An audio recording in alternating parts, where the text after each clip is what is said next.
started feeling weak and unwell back in 2013, Jean Bosco Rutikanga could not have known that he would then be diagnosed with hepatitis C, a condition that was at the time unfamiliar to him and one that left him scared. He has now transformed himself from a survivor to a helper and was among those that championed the establishment of Rwanda Organization for the Fight Against Hepatitis.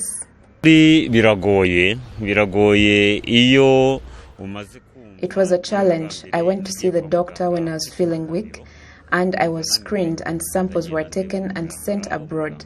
It turned out I had hepatitis C. Before, I didn't know the severity because I didn't know how serious hepatitis was. It's when I learned more about it that I got scared, because then medicine was expensive and tests were expensive as well. After I started taking drugs, which I took for a year, taking 6 tablets per day and an injection weekly, which didn't work effectively. That's when we formed the first of its kind, an association that fights against hepatitis in Rwanda, and we formed a manifesto for it to create awareness to the population. Tugira na manifestation navuga kugira ngo tugaragarize abantu ikibazo cya hepatite. It is often referred to as a silent killer, but one wonders what is hepatitis and what are some of the causes. Dr. Janvier Serumondo, the director of Viral Hepatitis Unit at the Rwanda Biomedical Center, breaks it down. Hepatitis is just an infection of the liver, an inflammation of the liver. So it's often referred to as a silent killer because its evolution is slow from its onset up to when it's severe. It takes many years, like 15 to 20 years. So it can kill you silently.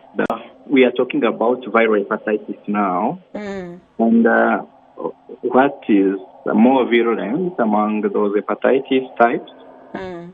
Viral hepatitis B and C.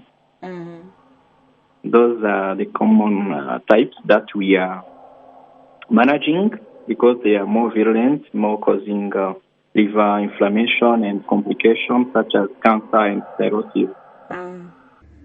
The Rwanda Organization for the Fight Against Hepatitis was established in 2013 and has focused on providing education on hepatitis to the general population and advocating for availability and access of new treatment modalities in Rwanda, which has gone a long way in aiding people living positively with hepatitis. From 2016, things went quickly. We have a lot of drugs, people were treated and they were cured.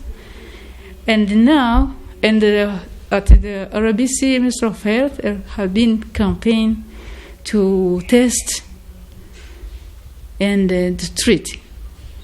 Today, we can get treatment at the district hospital. But at the start of this journey, the treatment was given only for referral hospital. Today, you can get treatment, the test, first at the district hospital, and then treatment at the same place. Yeah, which is a very, very big advance in caring for hepatitis. The prevalence of hepatitis in Rwanda was estimated to be at 4% last year. That has now dropped to about 1% thanks to the interventions by the government of Rwanda. From last year, it was around 4% of hepatitis C antibodies. Then around 4% as well for hepatitis B antigen. But the prevalence is progressively reducing as we are treating them. And then many people are being cured from hepatitis C, for example. And then we are reducing also the transmission of new people. So the current prevalence now is around between 1 and 2%. Globally, 325 million people are living with viral hepatitis B and C. 900,000 deaths are caused by hepatitis B virus infection annually. Of these, 10% of people living with hepatitis B and 19% of those living with hepatitis C know their status, and only 42% of children born globally have access to the birth dose of the hepatitis B vaccine. There are 5 main streams of the hepatitis virus, namely A, B, C, D, and E. Mostly hepatitis B and C are the most common causes of deaths, causing 1.3 million deaths per year, according to the World Health Organization. Amidst the COVID-19 pandemic, thousands of lives have continued to be lost during this crisis due to hepatitis.